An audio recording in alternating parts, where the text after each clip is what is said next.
نہیں، بالکل صحیح ہے.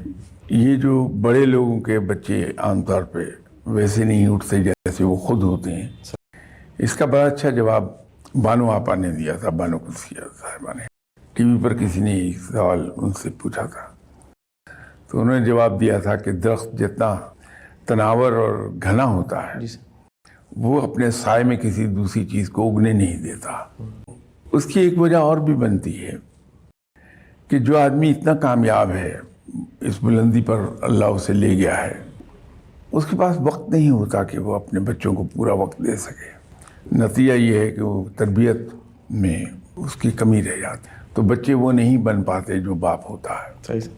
کہ اگر ہم اپنے دن کو 3 حصوں میں تقسیم کر لیں تو ایک انصاف کر رہے ہوں گے دوسروں کے ساتھ بھی اور خود اپنے ساتھ کہ ہم پر جواب دہی کم سے کم ہوگی.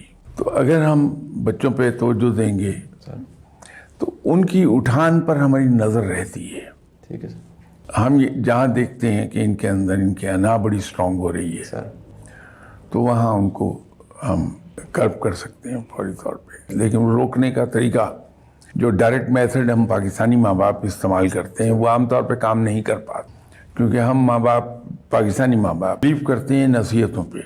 اس کے لیے آپ کو پریکٹیکل ڈیمونسٹریشن میں جانا پڑتا ہے کہ خود آپ ڈیمونسٹریٹ کریں اس چیز کو جو اسے سکھانا چاہ رہے ہیں. بچے عام طور پہ ماں باپ کو آئیڈیلائز کرتے ہیں تو وہ آئیڈیلائز کیے ہوئے ہیں آپ کو. جب آپ اس کو ڈیمونسٹریٹ کرتے ہیں ان چیزوں کو تو وہ اسی کو فالو کرنے لگتے ہیں.